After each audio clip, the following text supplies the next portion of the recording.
Good morning सगळ्यांना.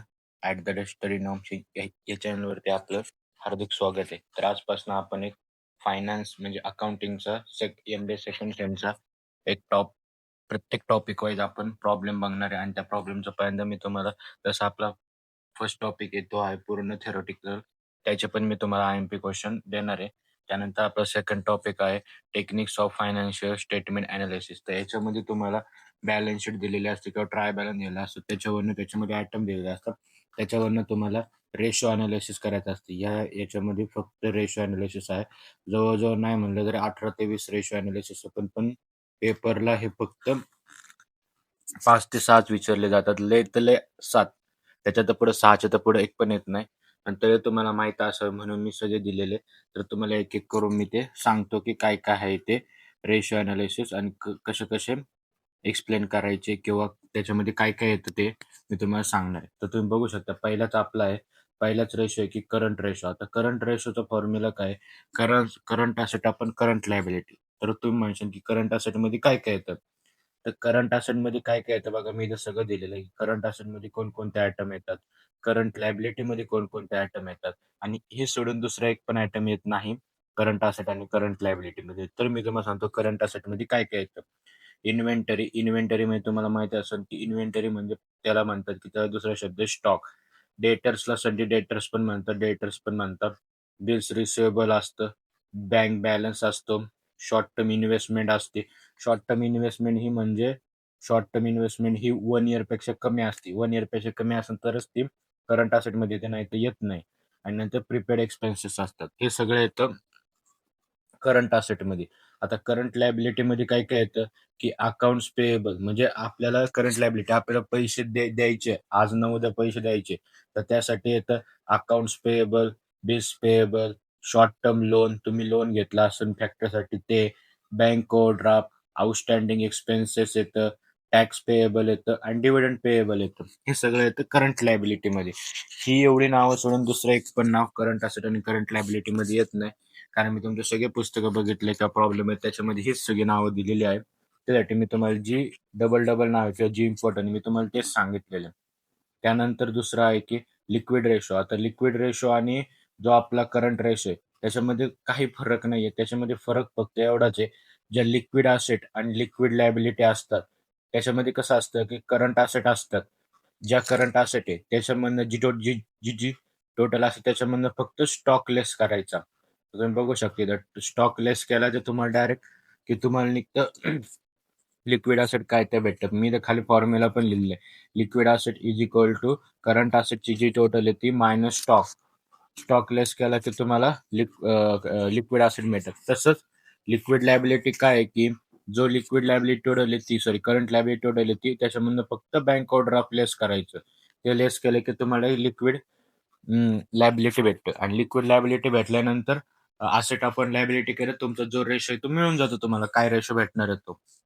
तर त्यानंतर तुम्हाला हे समजत असेल कारण लय मी सोप्या इझी वेमध्ये सांगितलं आणि तुमच्यासाठी प्रत्येक गोष्ट मी लिहून ठेवलेली म्हणून तुम्हाला काही अडचण येणार नाही. त्याच्यानंतर थर्ड आहे डेट टू इक्विटी रेशो. आता डेट टू इक्विटी रेशो याचा फॉर्म्युला आहे लाँग टर्म डेब्ट अपॉन शेअर होल्डर फंड. आता लाँग टर्म डेब्ट काय असतं शेअर होल्डर फंड. आता आपल्याला शेअर होल्डर फंडमध्ये काय-काय येतं, त्यासाठी पण मी तुम्हाला लिहून ठेवलेलं आहे बघा. Share holder fund item including काय-काय येतं, इक्विटी कॅपिटल येतं, प्रेफरन्स शेअर येतं, जनरल रिझर्व्ह येतं आणि प्रॉफिट अँड लॉस येतं. हे जे बॅलन्स शीट मी दिलं असेल तरच घ्यायचे. जे दिले त्याची टोटल करायची, इथं लिहून टाकायची आणि लाँग टर्म डेट म्हणजे तुम्ही जास्त कालावधीसाठी लोन घेतलं एखाद्याकडून, ते लोन म्हणजे लाँग टर्म तुम्हाला पैसे द्यायचे. ते ते ते करण्यासाठी ते येतं. तुम्ही बघू शकता. हे जे डिव्हाइड केलं तुम्हाला रेशो निघून जातो.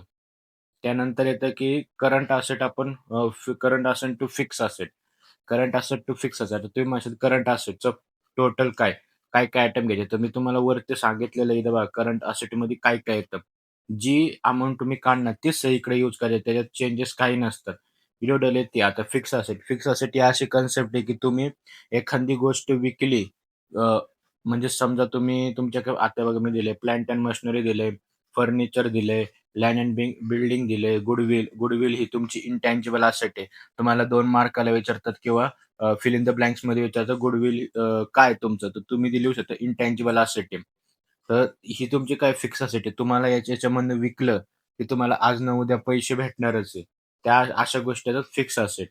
तर तुम्हाला समजलं असेल, की मी प्रत्येक गोष्ट एक्सप्लेन करून सांगतो त्यासाठी. आता 4 तर झाले. 5वा आणि 6वा खूप सोप्पा आहे. त्याच्यामध्ये आहे ग्रॉस प्रॉफिट रेशो आणि नेट प्रॉफिट रेशो. याच्यामध्ये लक्षात ठेवण्यासारखं अवघड काहीच नाहीये. तुम्हाला ग्रॉस प्रॉफिट लक्षात ठेवायचे. जे विचारलंय ते वर लिहायचं. म्हणजे ग्रॉस प्रॉफिट इंटू 100 प्रत्येकाला करायचं. Upon cells. जे सेल्स असतील ते घेऊन टाकायचे. आणि नेट प्रॉफिटचं रेशोचं पण तेच आहे. Net profit upon sales into 100 झालं. याच्यामध्ये अवघड काही नाहीये. खूप ईझी आणि खूप सोप्या याच्यामध्ये मी एक्सप्लेन करतोय तुम्हाला. त्याच्यानंतर त्या त्याच्यानंतर 7व्या नंबरचा आहे, की ऑपरेटिंग रेशो. आता हा प्रत्येक वेळेस विचारतातच आणि हे प्रत्येक वेळेस विचारतातच, की हा ऑपरेटिंग रेशो काय असतो? आता त्याचा फॉर्म्युला आहे cost of goods sold plus operating expenses upon sales into 100. आता इंटू 100 आहे. आता तुम्ही म्हणशाल, की हे कसं कसं करायचं? तर मी तुम्हाला सांगतो, कॉस्ट ऑफ गोल्ड सोल्डमध्ये काय-काय येतं? हे बघा, मी इथं खाली लिहून पण ठेवले तुमच्यासाठी. कॉस्ट ऑफ गोल्ड सोल्ड आहे. लेस सेल्स मायनस ग्रॉस प्रॉफिट. समजा तुमचे सेल्स असतील ₹1,00,000 आणि ग्रॉस प्रॉफिट असेल ₹50,000. तर तुमचे कॉस्ट ऑफ गोल्ड सोल्ड किती झाले? ₹50,000. दोन्हींचं लेस करायचं, जे उरण ते तुमचे असते कॉस्ट ऑफ गोल्ड सोल्ड. तसंच तुम्हाला ऑपरेटिंग एक्सपेन्सेस काढायचे. ऑपरेटिंग एक्सपेन्सेस काढण्यासाठी इथे येतं office expenses minus selling and distribution expenses. या दोन्हींची मायनस करायचं. जे उत्तर येतं ते असतं ऑपरेटिंग एक्सपेन्सेस आणि त्या दोन्ही टोटल करायची. आपण सेल्स तुम्हाला ₹1,00,000 दिले असतील फॉर एक्झाम्पल इंटू 100 केलं तर ऑपरेटिंग रेशो तुमचा निघून जातो. संपलं. एवढं तर सोपं आहे. पण हे विचारतात हे करून ठेवा ऑपरेटिंग रेशो. त्यानंतर ऑपरेटिंग प्रॉफिट रेशो. आता फक्त वरती रेशो विचारलं होतं, तर प्रॉफिट रेशो विचारले. Operating net profit into 100 upon cells केलं की तुम्हाला ऑपरेटिंग प्रॉफिट निघून जाणार. हे सोपं आहे. मी जे विचारलं जातं जास्त त्याच्यावर जास्त भर देतोय म्हणजे तुम्हाला कळेल की कोणतं विचारलं जातं आणि कोणतं जास्त एक्सप्लेन मला जिथं वाटते मी तिथं तुम्हाला एक्सप्लेन करतोय ते गरज. तर तुम्ही याच्यामध्ये ऑपरेटिंग नेट प्रॉफिट जो नेट प्रॉफिट असतो त्यालाच ऑपरेटिंग नेट प्रॉफिट म्हणतात into cells upon 100.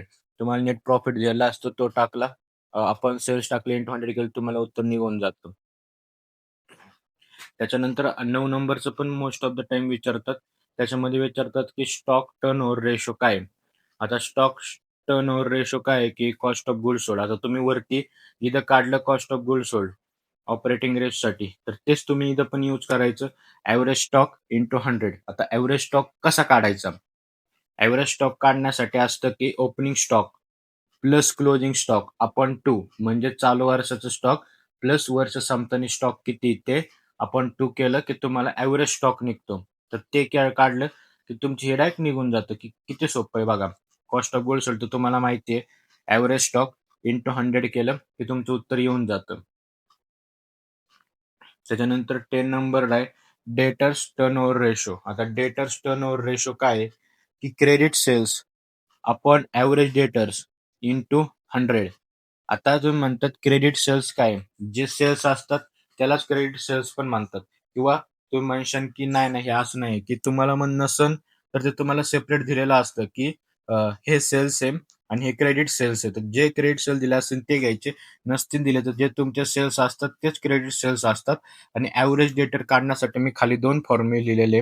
Opening debtors plus closing debtors upon 2 यांनी पण निघू शकतो किंवा average debtors plus average bills receivable. तुम्हाला जे दिले ज्याने काढा त्याने काढा उत्तर दोन्हीकडून सेमच येतं. कारण एव्हरेज काढलं की तुम्ही जे एव्हरेज असतो 1 आणि 2 त्याला डिवायडेड बाय 2 करतात. वरती पण तेच केलेलं आहे. ते एवढं सोप्पं आहे आणि हा मोस्ट ऑफ द टाईम विचारतात. एक 50-60% ते विचारतात. जास्त वेळा नाही विचारते. पण तरी करून ठेवा. आता 11वा मी तुम्हाला विचारत तर नाही जास्त, पण तुम्हाला सांगतो की तो काय रेशो येतो. Creditor turnover ratio. आता क्रेडिटर टर्नओव्हर रेशो काय आहे? Credit purchase into 100 upon average accounts payable. आता क्रेडिट पर्चेस जे पर्चेस असतं ते इथं अकाउंट्स पेएबल म्हणजे बिल्स पेएबल किंवा अकाउंट्स पेएबल दिलं असेल ते घ्यायचं. इंटू 100 करायचं. तुमचं उत्तर येऊन जातं. त्यानंतर 12वा दिलेलं आहे त्यांनी वर्किंग कॅपिटल टर्नओव्हर. आता वर्किंग कॅपिटल हा मोस्ट ऑफ द टाइम विचारतातच. वर्किंग कॅपिटलचा फॉर्म्युला आहे सेल्स अपॉन वर्किंग कॅपिटल. एवढा सोप्पा आहे. आता तुम्ही म्हणशाल वर्किंग कॅपिटल कसं काढायचं? जी तुमची करंट असेट असतात त्याच्यामधनं करंट लायबिलिटी लेस करायच्यात. म्हणजे समजा करंट असेट असतील 1,00,000, करंट लायबिलिटी असतील 50,000, तर तुमचं वर्किंग कॅपिटल हे ₹50,000 येतं. वर्किंग कॅपिटल म्हणजे आपण आपली कंपनी चालवण्यासाठी जे छोटे-मोठे खर्च किंवा पैसे यूज करतो त्याला म्हणतो वर्किंग कॅपिटल. 2 मार्काला हे तुम्हाला शॉर्ट नोटला विचारतं वर्किंग कॅपिटल म्हणजे काय? तर ते पण लक्षात ठेवा. त्याच्यानंतर तुम्हाला दिले 13 नंबरला फिक्स फिक्स असेट रेशो. आता फिक्स असेट रेशो काय आहे, की fix asset upon capital employment. हा तर जास्त विचारत नाही, पण तरी लक्षात ठेवा. Fix asset upon capital employment जे दिलंय ते टाकायचं, उत्तर आरामात निघून येतं. आता हा तर जास्त विचारतात, खूप टाइम विचारतात. आरओआय रिटर्न ऑन असेटला म्हणतात आरओआय. आरओआयचा फॉर्म्युला आहे net profit into 100 upon total asset. आता टोटल असेट जेवढ्या असेल तेवढ्या घ्यायच्या. त्याच्यामध्ये नेट प्रॉफिट इंटू 100 केलं की तुम्हाला आरओआय रिटर्न ऑन इन्व्हेस्टमेंट म्हणजे एखाद्या गोष्टीमध्ये तुम्ही इन्व्हेस्टमेंट केली तर त्याच्यामध्ये तुम्हाला किती रिटर्न भेटलं ते फाइंड आउट करण्यासाठी आरओआय वापरतात. हे पण विचारतात आणि आरओआयची डेफिनेशन पण तुम्हाला 2 मार्काला ते कंपल्सरी विचारतात. त्यामुळं ती करूनच ठेवा. तर मी तुम्हाला असे 14 फॉर्म्युले एक्सप्लेन केलेले. आता याच्यामध्ये तुमच्या पुस्तकामध्ये 18 ते 20 फॉर्म्युले. याच्यामधनं पण काय काय फॉर्म्युले विचारत नाहीत. त्याच्यामधले पण 1-2 फॉर्म्युले विचारतात. पण जेव्हा प्रॉब्लेम सोडवणार येतो तेव्हा मी तुम्हाला प्रत्येक फॉर्म्युला जे इम्पॉर्टंट आहे तेवढेच फॉर्म्युला सांगणार आहे. बाकीचे फक्त एखाद्या प्रॉब्लेममध्ये सगळे सोडून दाखवा. नाहीतर गरज काहीच नाही. जे येतात ते केले तरी तुमचे 10 मार्क फिक्स आहे आणि त्याला 5 किंवा 6 विचारतात 2 मार्काला 1. त्यामुळे तुम्हाला हे इझी 10 मार्क तुम्हाला भेटून जातील. आणि उद्यापासून आपण प्रॉब्लेम सोडणारे एस-पी-पी-ला विचारलेले क्वेश्चन युनिव्हर्सिटीला. त्यामुळं तुम्ही चॅनलला सबस्क्राईब करून ठेवा आणि अशाच नवीन व्हिडिओसाठी आत्ताच आपल्याला फॉलो करून ठेवा. आणि व्हिडिओ आवडला असेल तर लाईक आणि शेअर करून करा नक्की. आणि काही डाऊट असतील तर कमेंट करून सांगा. मी सगळ्यांचे डाऊट म्हणजे सॉल्व्ह करायचा प्रयत्न करेन. तर भेटून नेक्स्ट व्हिडिओमध्ये. तोपर्यंत बाय बाय.